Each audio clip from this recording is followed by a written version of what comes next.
Bonjour à tous, aujourd'hui donc on a Brian qui nous présente son deck Narukami qu'il a utilisé durant le tournoi de Cardiff, donc la semaine dernière au Pays de Galles, durant lequel il a fait équipe avec Hélène et moi-même pour tenter de représenter la France. Donc Brian, à toi de jouer. Donc, contrairement à un deck Crimson banal, j'ai décidé de faire un mix entre Eravitor et Vermilion. Donc, pour équilibrer le deck, j'ai utilisé différentes cartes. Donc, par exemple, j'utilise Eigen Dracokid, qui est une carte, c'est un éradicator, et son pouvoir me permet d'annuler les limites break de Vermilion et de Crimson. Donc, ça fait des combos entre mes grades 3 et ces cartes-là. Ensuite, j'utilise Eradicator Wyvern Guard Gull, qui est le Perfect Eradicator. Pourquoi pas le Perfect Kiddy Flip? Tout simplement parce que le Perfect Kiddy Flip, pour moi, a 3 défauts. Il n'est pas Eradicator, il ne défend que le Vanguard, et par exemple, si je voulais jouer Pinted Wall, je ne pourrais pas avec lui. 3 défauts. Et je ne peux pas le jeter avec Descendant non plus. Donc ça va être plutôt le cas. Donc, ensuite, pour rester dans le thème de la Légion, j'ai décidé d'ajouter 3 arcs. Arc qui a un pouvoir très spécial. Quand je suis en Légion et que les unités de mon adversaire sont retirées. Durant la battle phase? Non, même pas. Durant n'importe quel moment? N'importe quel moment. Si elles sont retirées, je gagne 3000 par carte. Donc ça peut se cumuler, puis être calculé, puis c'est fort. Ensuite, pour parler de mon dernier grade 1, il s'appelle Mighty Bolt. Alors son effet, c'est quand je le pose, je peux dévoiler un grade 3, chercher un Dragonic Vanquisher et défausser une carte quand je le récupère. Mais l'effet intéressant, c'est que je peux l'utiliser pour faire un stride automatique, puisque du coup, il passe grade 3 pour un stride. Donc ça, c'était la partie G1, qui est, entre guillemets, ça fait 8 Eradicator et 6 non Eradicator. Donc, pour les grades 2, ça a été un petit peu plus compliqué, puisque en niveau Eradicator, il n'y a pas grand-chose qui est très intéressant.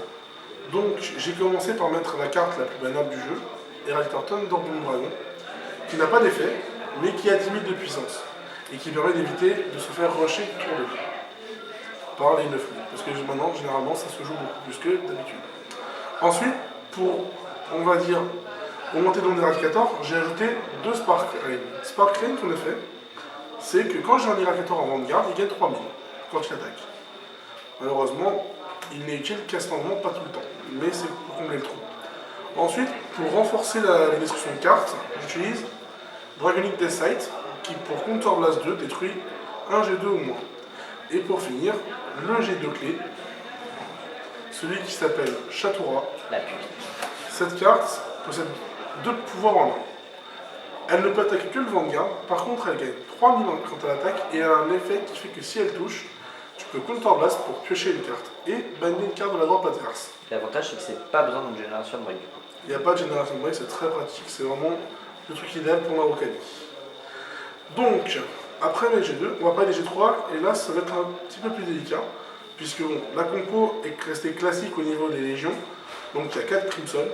Crimson c'est facile, son effet c'est lorsque je suis en légion et que je suis en mid-break, je peux annuler l'effet de mon mate. Et on peut définir aussi le petit ruling important à préciser au niveau de Crimson. Alors, pour Crimson, il faut déclarer le limit break avant.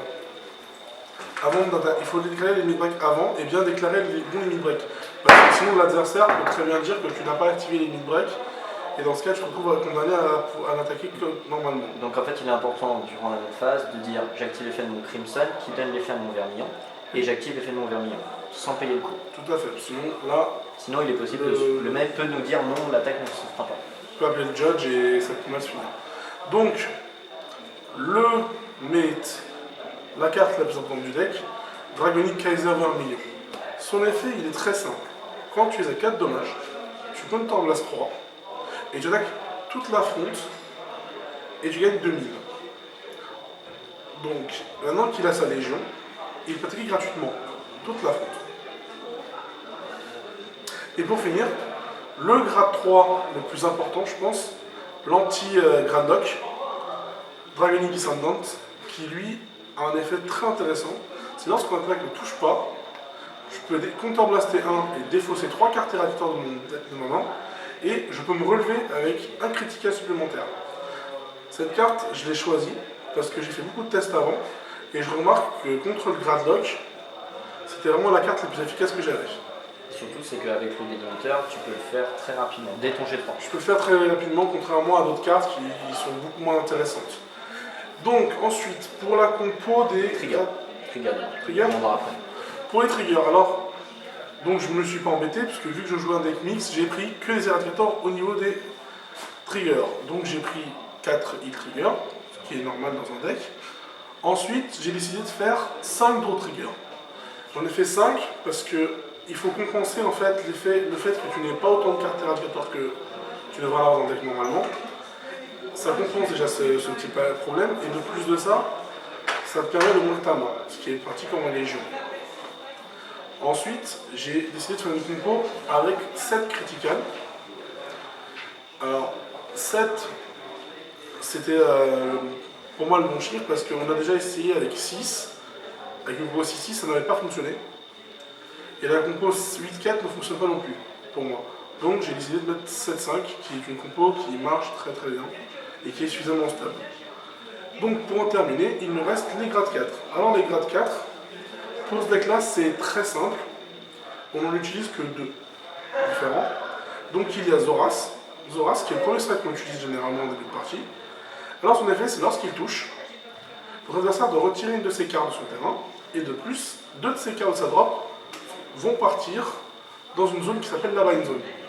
La Bind Zone, c'est une zone à part où les cartes ne peuvent pas être récupérées avant la fin du match. Ensuite, le dernier, et pour ne pas des moindres, Conquest Dragon. Conquest Dragon, son effet il est très simple. Je peux déflipper un Conquest Dragon, je peux retirer une unité de la fronte, et si jamais j'ai 2 cartes déflippées sur ma G-Zone, toute ma fronte gagne plus 5000. Pour chaque cercle vide. En front trop. En front trop, effectivement. Donc c'est relativement, au début de partie, c'est assez compliqué de retirer les cartes, puisque le deck n'a pas beaucoup moins de retirer. Donc généralement, l'intérêt de faire Conquest au début, il n'est pas aussi intéressant.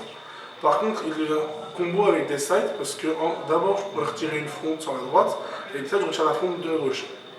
Donc ça fait qu'au final, je gagnerai les plus 10 000, et ça sera plus intéressant. C'est pour ça que j'ai mis les sides.